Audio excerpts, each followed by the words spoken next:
Okay, welcome, Will Bartholomew of D1 Training, correct? D1 Training, that's D1 it. Training, which, guys, if you've not seen these facilities, they are, you must put a lot of intention into how you design these facilities. It's just racks and turf. That's But the turf is unique because it's a lot of turf. yeah, it is a lot of turf. And guys, D1 Training, Will, if you could throw up the website, because you guys actually focus a lot on mobility and agility as well, which most trainers don't do these days. Yeah, man, I think I took my experience at the University of Tennessee and, really wanted to translate that Division I workout. And so we have 5 parts to the workout: a dynamic warm-up, performance, strength, core and conditioning, and then, of course, a great breakdown at the end of a great workout. But the branding is strong, too. Thank you. I mean, the red and the white and the black, definitely your branding guidelines are, it's noticeable. Aggressive. It's aggressive. Yeah. Somewhere where you're a high school, middle school kid, you want to, hey, that's the place you're going to go get better. That's the place. Those are very interesting stats right there. 100 plus NFL draft picks. Yeah. 1,000 professional athletes, 3,000 collegiate athletes, 100,000 scholastics per year, and then 2 million people served overall. Good numbers. It's amazing what you can do over time. We've been around for a while. Well, let's dig in, because I want to get to your background, because there's a lot of questions that I want to sort of find the parallels between younger you as a top-level athlete and now father in the business side. But born and raised in Tennessee, did I read all-state honors in high school in 3 different sports? Yeah, something like, so I was fortunate enough to be on a great football team and be all-state and get recruited. And then I was a wrestler, so I was an all-state wrestler, and I was a shot. I was just a thrower and a lifter in the spring, and I was all-state because I got second place in every meet I was in, because a guy on my team set the every record, so I always got second. But I got all-state honors. So football, wrestling, track. Yep, that's it. What was your favorite? Oh, I mean, I love football. I mean, I know where you might be going with this, which is like, I probably learned the most out of wrestling about myself. Yes. But yeah, I got a lot of good wrestling stories. Funny enough, and we had John Welborn on, who we were discussing earlier. I just watched Vision Quest. Oh, again, it's the only wrestling movie out there. 1985. Yeah, I mean, classic. When he's lunging with the logs up the bleachers, it's the best scene ever. That's the scene that John brought up, and we're like, "Hey, Will, have you seen Vision Quest?" Because, Will, you were born in 91, and the answer was no. I'm like, "Oh, okay, I'm going to make it mandatory in the office to watch this thing." Best film ever. So, University of Tennessee scholarship. I mean, were they recruiting you senior year? They were, yeah. I took 5 official visits. Came down here to Texas. Went and visited Rice. I went to a school in Nashville called MBA. It's a all boys military background. It's not a military school, but all boys school. And really, when I was coming out, my parents, really my grandmother, she was just on me like, "Hey, use sports to get into a great school, great education." And really focused on that education. And so I went Rice, Wake Forest, Vanderbilt, Virginia, and Tennessee. Easy choice, or were you torn between? I mean, two? when I saw the girls at Tennessee, easy choice after an all-boys school. No, I mean, it was an easy choice. I mean, I definitely, it was enticing when Rice is telling you that they're going to give the ball to you every time. I was a fullback. So they're like, I'm running the ball, but I'm not really running the ball. And he was like telling me I was going to be the leading, rusher in the country if you come here. We're going to give you the ball every play. And, instead I was just like, hey, you know what? I'm going to go to Tennessee and just hit defensive ends and linebackers. But yeah, no, it was an easy choice. I mean, at the time, Peyton had just decided to come back for his senior year. I had a lot of connections up there. My grandfather had played there. So there was definitely something in my spirit saying that's where I needed to be. Yeah, I mean, it's a great school. And they were awesome back then. Yeah. Awesome. I was fortunate, I got to play. So I got there, got to play with Peyton Manning. 98, we ended up winning it. Got to be the fullback on that team. Met my wife there. We got married right after that national championship. And, in what year in college is that for you? That's my redshirt freshman year, so my second year, sophomore year. How was being married in college? That actually helped you focus? Man, it sort of did. some of the, I'll say the BS. Yeah, it eliminates distractions, It's amazing if you cut out all the BS, how much you can accomplish. I was an undersized white boy from Nashville, Tennessee, from a prep school going to University of Tennessee. When I showed up, I was like, man, I just hope I get on the field, run down on kickoff, much less start. And so got to earn the starting spot there and got to be a captain of the team. And, man, it just being married, I don't know if that would have happened. I'd probably been just chasing girls and just drinking, being an idiot, drinking and partying and all that. I didn't drink, though. I didn't drink all through college. Would have been something like the movie The Program, which is also a classic. Yeah. I don't know if I would go straight Latimer style, but in the weight room, I might have been like that. He's definitely the hero of every dude in the weight room. Let's just go throw some weight around and scream. Without a doubt. It was almost Bosworth-esque. I don't know if they took Bosworth as sort of the image for that role. Good. National championship, that had to be especially in your freshman year. That's a hard one to top for the rest of your college career. But you did start as fullback 3 years. I did, yeah. So I think you learn so much from those championship years, and just the players and the people you're around, and I still use it today in business. The type of leaders that a guy like Al Wilson was, and how he could just, with his will, get you to do more than you thought you could. That's true leadership. And so I take so much from those years and just very grateful that I was on that team. I've got this theory, and it's based off one guy, a guy named Bill Campbell. I don't know if you ever heard that name. He was known as the secret coach of Silicon Valley. Okay. Pennsylvania coal mining town, played football at an Ivy League school, then was assistant coach at Boston College and head coach at Brown. But he made the decision to leave as a coach in the NCAA and go into business. Started with Kodak, then made it into Apple, was the head of the board for Apple and also the CEO of Intuit. But was unlike any leader in Silicon Valley because he actually had I'm trying to be politically correct here and not crush my hometown. Balls. he had this gravitas about him. He was still very much a coach, but he was by far the most recognized and strongest leader in Silicon Valley, hence why Steve Jobs and Sergey Brin and all these top CEOs came to him for guidance and counseling. Man, I think NFL coaches, NCAA coaches, would crush it in the business world if they took these Fortune 500 CEO spots and just lead with character and build teams that we just don't see in the corporate sector today. Yeah, I think it's interesting. I know for me as I've built the business,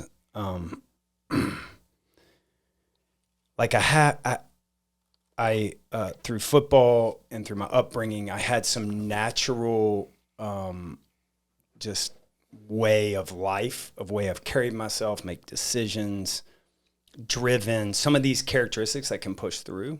I think the harder thing, and I have a bunch of friends that are in coaching, and it's when you want to transition to the business world, the harder thing I think is when you get kind of further in life is to humble yourself to go back and learn the skill and learn okay, I don't know anything about sales. I can't just read a book. I actually got to go sell something. And I think that's really hard for people to do. And I'm definitely not perfect in this, but I pride myself in every year trying to learn skills that I haven't mastered around business, whether it's marketing, whether it's sales, whether it's operations, and constantly trying to drop that in. But you got to go still do the work. You got to get in there and go do it. You can't just read about it. And I think that's true for anything. Somebody who's spent a majority of their life in sales, if they ascend to a leadership position, then have to learn all the sort of functions or at least know how they operate. That's and how he can employ them or he or she employs them as a leader. But what I love, and maybe where I'm going with this, is what are the parallels you learned from sports? And I'm an advocate for all kids being in sports. I was the kid that sucked at everything. Yeah. Literally. I doubt that. I I bet you were tough. I was tough, but when it comes to a sort of coordination standpoint, you throw the ball to me, it's most likely breaking my nose. If it's right on point, if Peyton's throwing it. But it's the things you learn. I can tell that story. He did that to me. No kidding. Didn't break it, but did Peyton put stank on the ball? Did he have just a? I mean, it was a rifle. How was he as a person? I've heard amazing things. He's awesome. I've heard people all say, yeah, he's pretty insular. He's very outgoing. I always remember those SNL skits he did, which were freaking hilarious. I mean, he is a master at this. He can turn it on and turn it off depending on the situation and what he needs.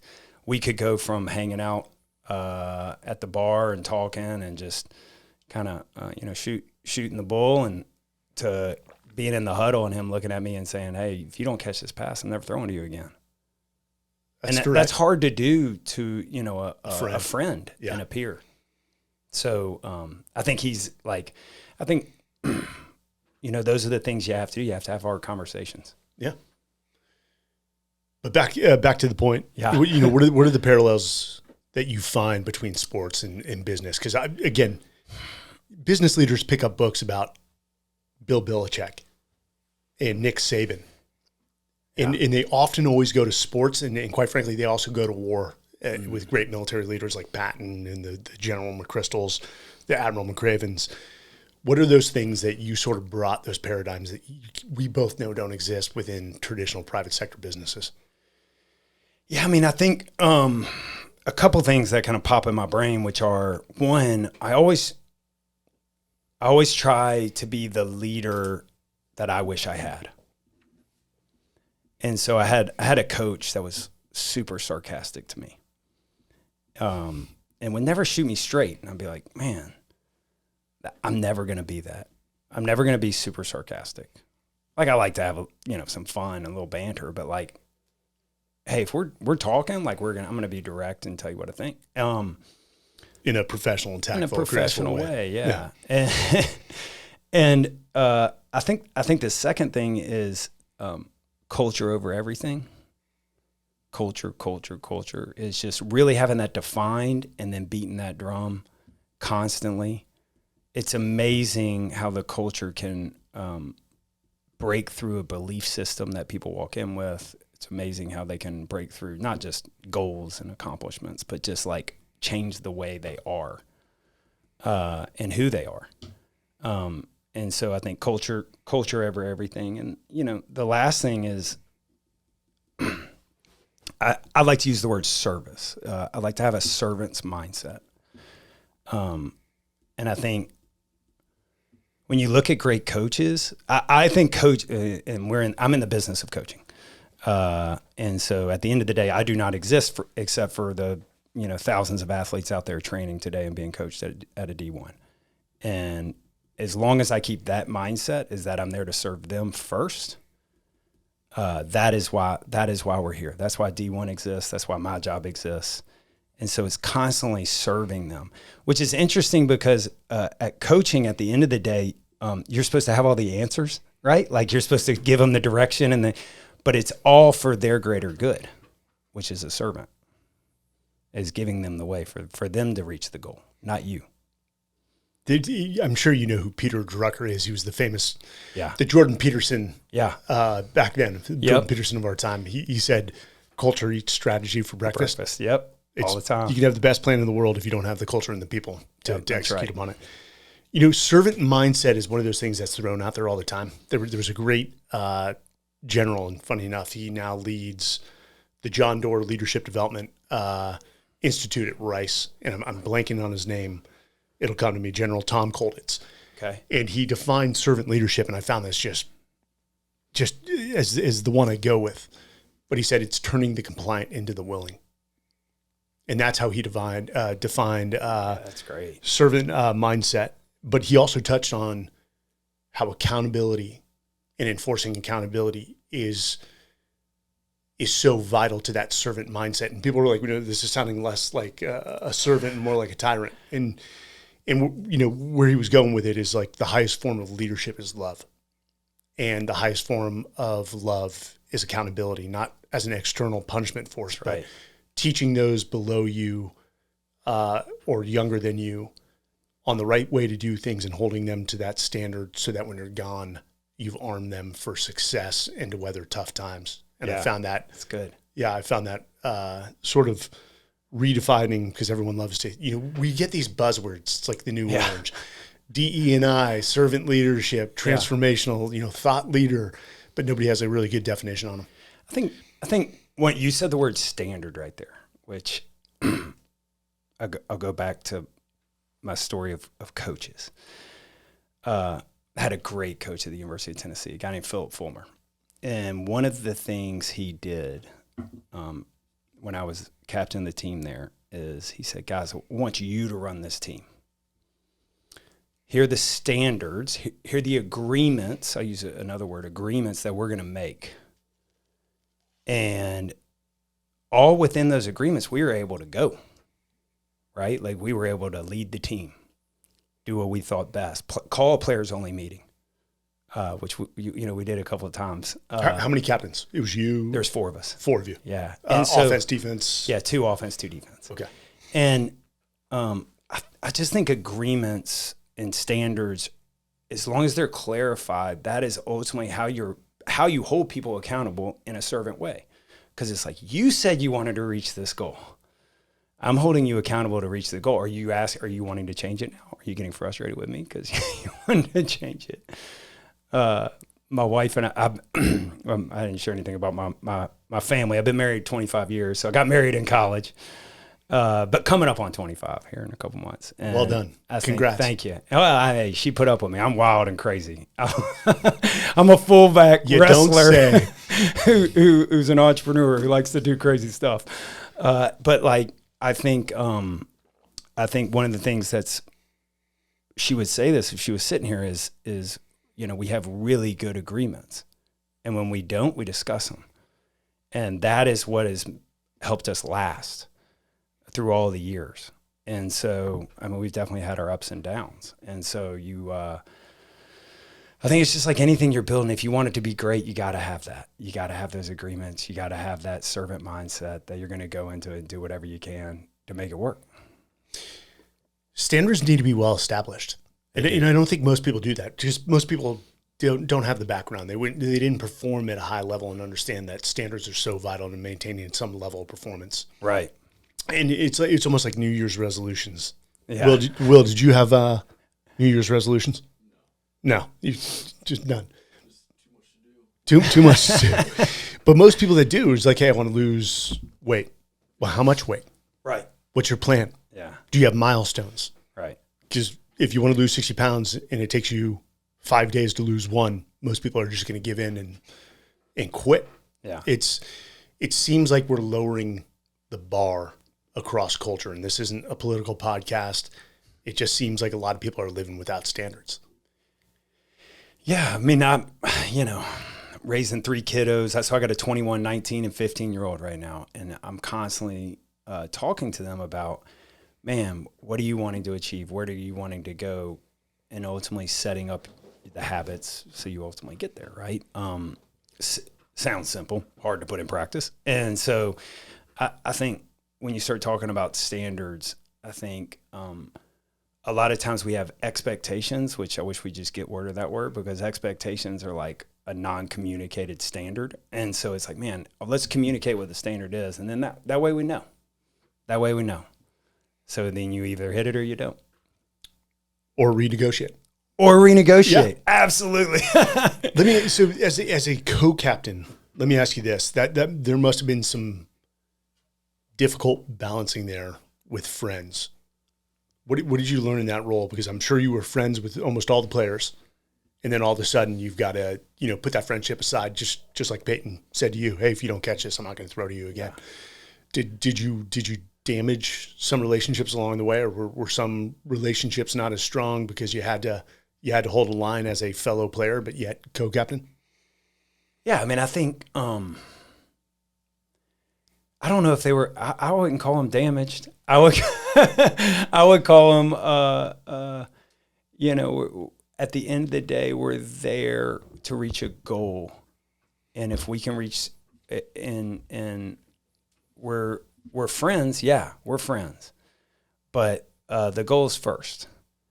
And I'll use this, my business partner, a guy named Dan Murphy, West Pointer. Hate him already. Yeah, I know. And he, you know, we've been together, we've been working together now for 18 years.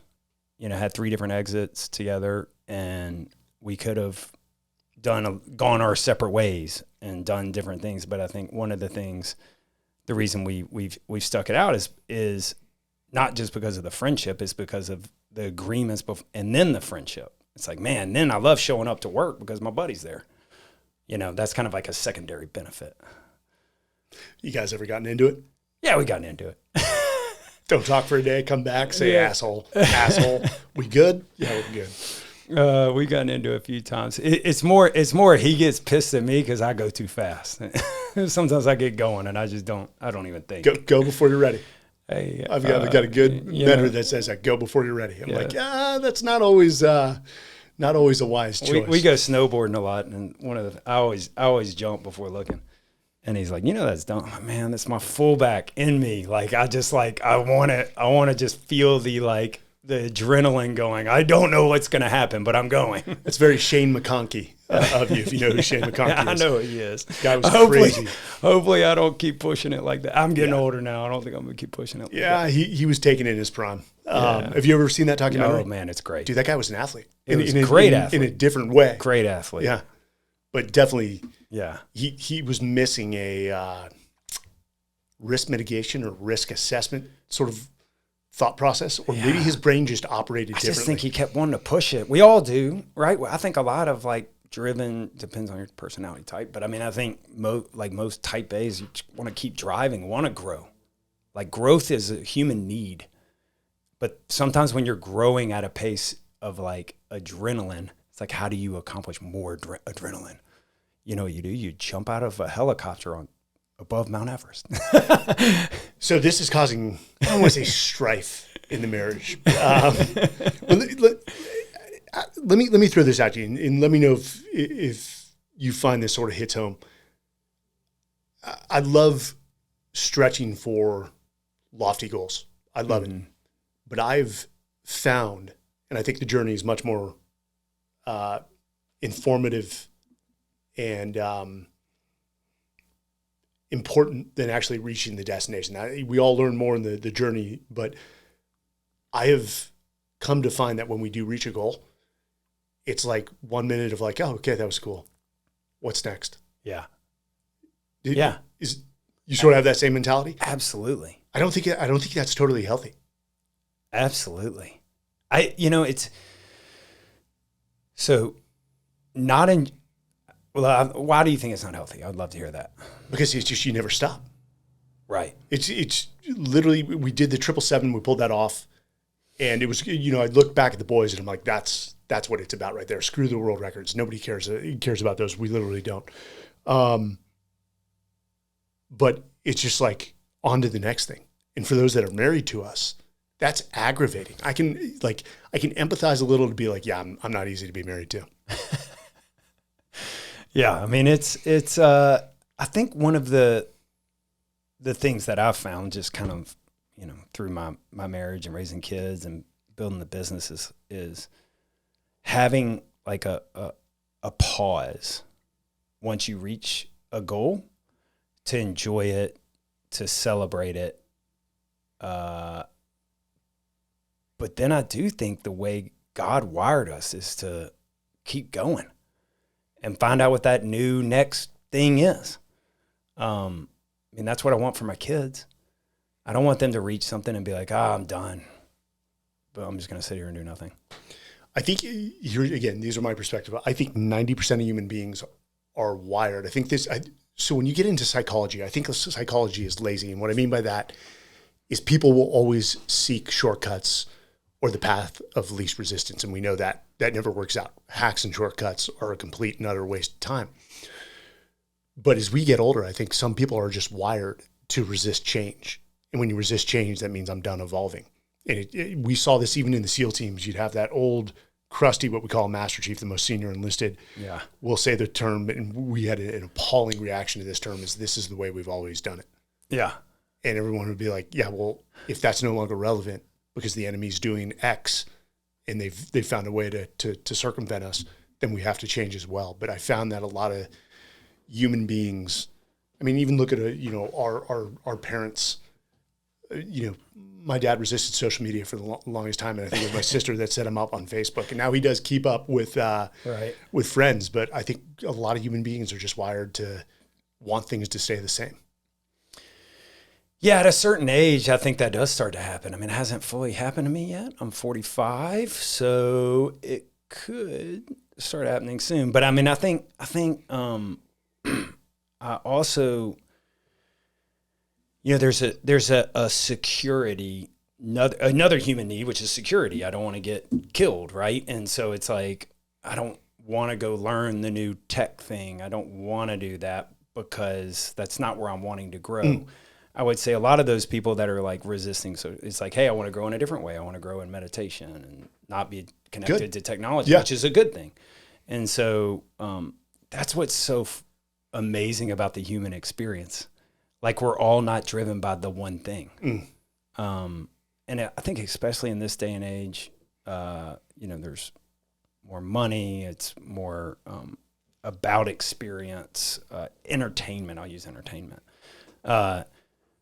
And I just think, like, once we get to a certain level, there's certain things that become more important than others, right? So you can put one thing aside and go, hey, I'm not going to do technology. I'm going to go focus on this. Which, from a mental and spiritual standpoint, is absolutely healthy.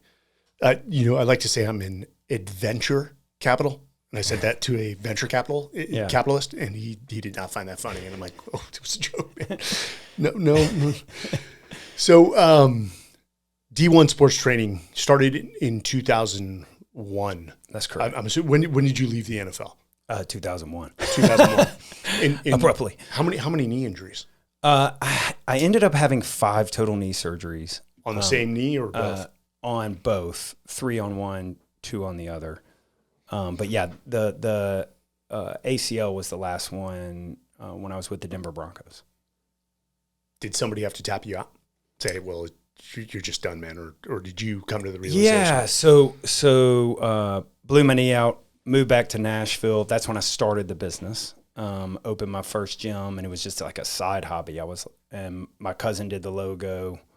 Same logo? Same logo. No kidding. And started the business thinking, man, this is a great thing to get back to my community. This is what I wanted when I was in middle school and high school. I wanted like great coaches to be motivated and tell me what to do and tell me how to get, reach a goal. And so went back to the NFL after I rehabbed, and I failed my physical. And that was kind of they came to me and they said I could go to back then they had NFL Europe. I can wait. And when I failed my physical, they said you can have surgery again, get it cleaned up, go to NFL Europe in 4 months, and we'll see how you do in NFL Europe if we invite you back to camp. And I was like, man, I had just had my daughter. I had started this business, and I was like, I'm just going to go all in on the business. And I was a free agent fullback. Mm-hmm. Coming out, I was rated, but my knee, I had a lot of knee issues in high school as well. I had my first knee surgery in high school. And so when they found that at the NFL Combine, I fell off the draft board. So you just powered through a lot of injuries in college? Powered through a lot of injuries. I'm a fullback, baby. We don't think about energy. We don't think about injuries. Just go. Researching you, I heard you talk about the mentality of a fullback as it relates to business. What is it specific about a fullback in your sort of definition? Yeah, I mean, I think I said it a little bit ago with a couple of these points, which is, I think to play the position, you really have to have a servant's mentality. It's not about you, right? Unless you're carrying the ball. Very rarely. But yeah. I mean, I think you have like, hey, I'm there to block for my teammate. I got to be in the right spot at the right time. Fullback has to know a lot of the offense because you play in different positions. I played receiver. I played like a hybrid tight end. I played tailback, in certain sets. And so protecting the quarterback. Yeah. So, I just think that mentality of like, hey, I have to be smart, be in it. But then I got, I always prided myself. I wanted to be the toughest guy on the field. I wanted to be the dude nobody wanted to go against. They usually are. Back then we had the big neck collar. Just the days of Tom Rathman. That's what I remember growing up. That's right. Mike Allstott, the A train. That's the way I love to play the position, which is, aggressive, tough, and, always getting after it. And that's the way I like to run the business, which is, hey, we're going to be aggressive. We're going to be tough. We're going to be smart. We're going to make smart decisions. But at the end of the day, I'm here to help everyone else reach their goal. Because if all of you reach your goal, I will reach my goal for sure. Yes. That's a great customer approach. Always put the client first is what we say here. Yeah. If the client's happy, it brings on more business, and then usually repeatability from that client as well. That's right. Customer service is everything, and I don't think a lot of businesses understand that. Ultimately, especially with the advent of social media, everyone is a fitness influencer. Right. What in your opinion differentiates D1 sports training from others? And I'm saying we're not going to downgrade other companies, but what do you think your differentiator is within that the sort of health and fitness space? Yeah, so if any athlete walks in, this is my hope. We have 100 plus locations open. My hope is when you walk in the door is that you get inspired and motivated to reach your goal. Because I really think great coaching is inspiring and motivating people and pulling that, getting that extra out of them so they can reach their goal. And we have so many athletes across the country that are reaching their goals right now. And their goal might not be to play Division I. It might be, hey, I want to do 20 push-ups. I don't want to get laughed at when I'm in, soccer practice. And so, for me, like when I walk in, I'm like, that is why we are here, is to inspire and motivate people to reach their goal. Now, how do we do that? We do that with great training facilities. We have turf, racks. We use Sornex equipment. Great company. Yeah, great company. We do it through, group training, semi-private training or one-on-one training. And at the end of the day, what we do, we just train people. We work people out and help them reach their goal. And so all our locations, when athletes walk in, and when I say an athlete, it's really anybody who's dedicated to their sport or fitness. It doesn't have to be, once again, the kid that's going D1. It could be my wife who's trying to feel good, look good, and, be inspired. And so when you come in there, that's what we want you to be, inspired and motivated. So you're taking time with each client to say, hey, what are your goals? Let's That's get right. these in helping them put down very concrete goals. That's right. Yeah. The more concrete your goal is, the higher the probability of hitting that bullseye. That's it. And because at the end of the day, I do know that is why some people train. Some people train for just the experience. And I know there's, like, when I'm on vacation, it's like I just need to feel decent, like I'm sweating a little bit. But at the end of the day, I think people that come day in, day out, they want to reach something. They're there for a reason. I'm not just there to burn calories, and there's smarter ways to reach your fitness goals than just, running on a treadmill. And so I'm a big believer in what happened to me at a D1 college and what's happening to all these athletes around the country right now that are playing D1 sports. I get to watch my daughter and my son do this. They go in there and they've trained in these environments with other motivated athletes and these coaches that know how to coach them and follow a set rep scheme, follow a periodization program. And then all of a sudden they're a different human. They're a different person. And it's not just physical. It's not just physical. Again, what you learn along the way of doing those workouts under good trainers who are coaches and mentors, we're a product of our mentors, without a doubt. I'm a product of every coach and mentor I had within the military. Just That's it. Crammed together and spit out. But in terms of standards for your trainers, do you guys have a standard sort of protocol training that they go through to the methodology to follow? We do. We have a D1 certification. So they go through that and learn how to become a D1 coach. We do require all our coaches to have an outside accredited certification to learn some of the basics. But when it comes to the D1, it's more about how we do things. The program, the periodization. That's correct. It's more about, and then also how we deliver that style of a D1 workout.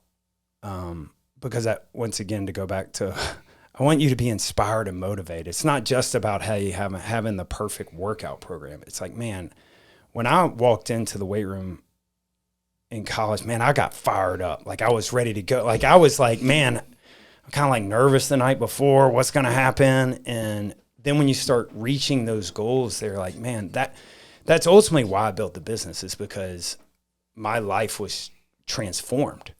And it was like, that's what I want to do. I want to give that ability for every kid in small town USA to reach, have someone, have a place, have a brand they trust that they can go and they can train like that. First off, NCAA, especially football gyms, are phenomenal. Yeah. And then when I go visit NFL teams, they're not as nice. No. They're getting better. They're getting NFL's better. Getting better. I mean, there's just so much money behind universities with the endowments and boosters. It's that's a pretty funny reality. So eventually, you guys made the decision in 2018 to franchise. That's right. What was the sort of reasoning behind that decision? Yeah. So I mean, without going, I'll give you the 30-second Reader's Digest.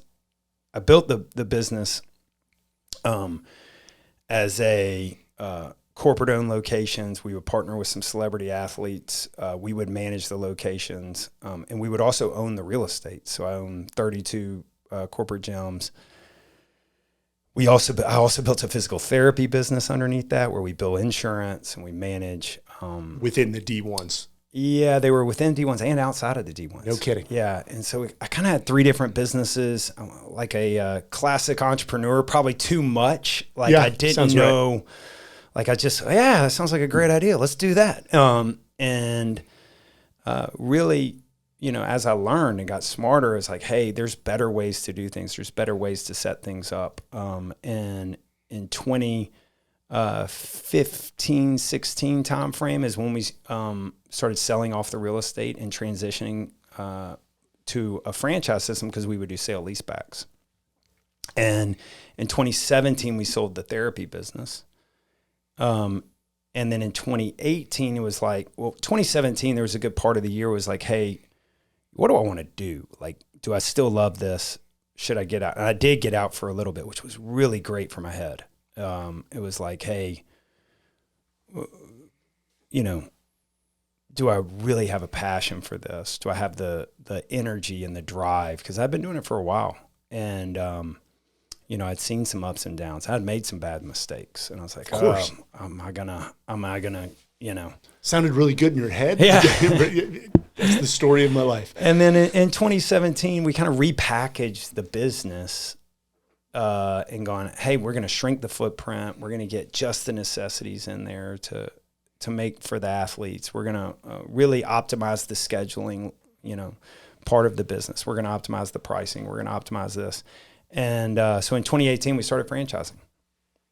And it was an interesting thing to go from corporate owned to franchising after you've been in it 20 something years. It's my why now is like to inspire and motivate entrepreneurs to own their own businesses. I call them entrepreneur athletes. I want to inspire them to reach their goals. I've had the ability to, I worked for the Denver Broncos for just a short minute. And, but since then I've been working for myself. And so I want to be able to give that to these amazing people out there. There's so many great, fitness people. There's so many great people who are like, man, if they had the business model, they could crush it. And that's what I want to do. I want to give that to everybody. And because of that decision, how many locations did you guys grow? So since then, we converted about 20-something, 23 of them. So, we've added 80-something over the past couple of years. No kidding. Yeah. Was it also the desire to see D1 grow beyond whatever capital you had at the time to? Yeah, I think one of the things that happens is like you get really excited to see your dream carried out through another owner. And that's why I really believe in franchising, because it empowers the owner. They own the business. Now they're giving a playbook. They're giving all the supports, all the stuff that I had to, idea in my 20s, that I didn't know how to set up. I mean, we're setting everything up for them, supporting them. And that's ultimately the dream for me, is like empowering entrepreneurs to go change, their family trajectory and live on their own terms and have a great business model. And I think we have a unique proposition. It's not, I talk about the why, but just real practically, I mean, it's like 61% of our revenue comes from scholastics. So high school, middle school kids. Where most of the fitness industry is, they might get 10% from that or 8%. And so we have this we really resonate with a lot of scholastic athletes out there, and they need a place to go train. That would sound like it's your primary market. I mean, college guys, with the level of programs now for D1 athletes, I'm always thinking football. Yeah. But thinking back to high school, we didn't have anything. We went to a prep school that had a pretty good endowment. We still didn't have great trainers. We didn't have that. We didn't have design programs per athlete. It seems like the logical market, especially for parents who want to see their kids excel within sports in high school. Yeah, that's right. I mean, I think even with great schools that have great strength and conditioning programs, it's one or two people for a team. Yeah, you got 500 kids in the school. It's like, man, how many can one or two people train? And so we just really, really see it right now where, man, there's so many athletes out there that need this. And I hit on it just a minute ago, but I'll just to emphasize this, because I know this is big I know who you are and the way you carry yourself, just the way this place is. And here is, I don't want athletes just to reach a physical goal. Hey, I'm, hit 225 10 times or whatever, right? I ran a 40-yard dash at, 4.6. I mean, those things are great. But if that's all we did, we'd be missing the point. What really happened to me in college was my character got changed. I learned discipline. I learned respect. I learned perseverance, because when you have a tough squat day, you learn perseverance. And those are the things that I want to teach. Those are the things that I want in every D1 to happen to these athletes. Because when my son comes home and he's more respectful to me because he's been taking instruction from a great coach, man, it's priceless. And so that's what we're trying to put in every city, and in the U.S. I want like every city for athletes can go and get coaches that are around them that are going to give them that D1 character. It's funny you say that with kids. It's fun. I call it the third party effect. You're probably saying everything that the coach is saying. That's right. But then they go hear it from the coach and they're like, "Hey, Dad, this is what you're like, what the hell? I've been telling you that since you're 5. It was when I went to Marine Corps, my old man, great dude, hard as nails. Yeah. And he was actually on the high school championship team in San Francisco, St. Ignatius back in like 50, I can't even remember, 57. And, 60s. But his claim to fame was that O.J. Simpson ran over him. I guess O.J. Simpson was from San Francisco as well. But I go to Marine Corps boot camp, excel. I'm the honor man out of like 300 kids. I'm the number one.